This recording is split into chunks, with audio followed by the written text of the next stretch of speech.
Maybe once this week you ask yourself, I wonder if I could preach about those newly discovered texts from earliest Christianity.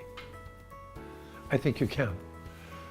I'm Hal Taussig. I'm a professor, a pastor, and a preacher, and I love it all. I know that you have struggles as preacher and real joys. Let's take this video and let's learn how you might take those new texts into your own pastoral life.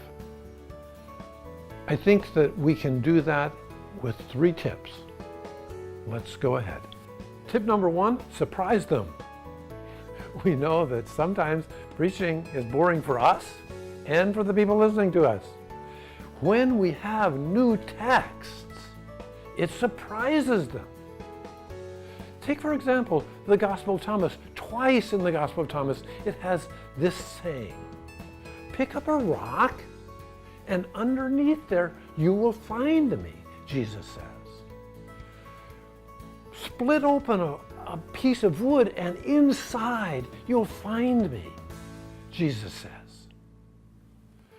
In a way, we kind of already know that, but we've never heard it like that, have we?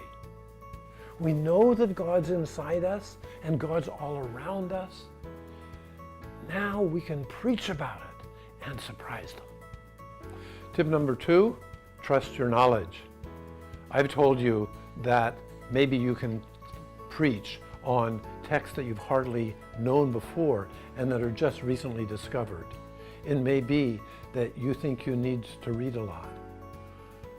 My suggestion is that actually your own knowledge is enough in this case.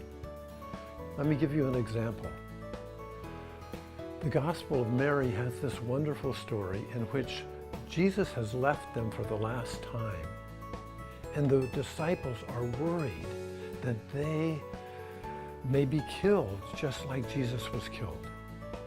Mary Magdalene steps forward and says, "Don't cry. This will be all right.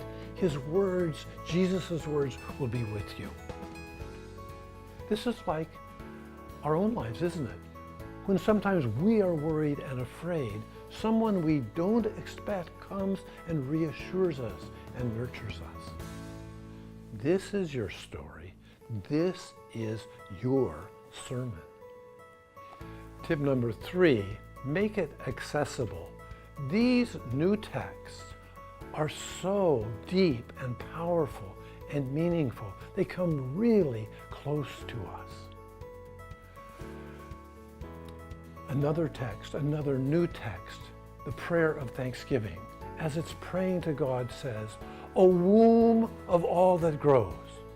Wait a minute, is that allowed to talk about God as a womb? It is actually very much like when we talk about God as creator. We ourselves need something that pushes us forward so that we are more like the power that we want to have, the compassion that we want to have, the wisdom that we want to have, the humor that we want to have. A womb of all that grows. Be with us. This is the sermon that comes close, that is accessible to what we need. Perhaps these texts can help us on our way. Why not try it?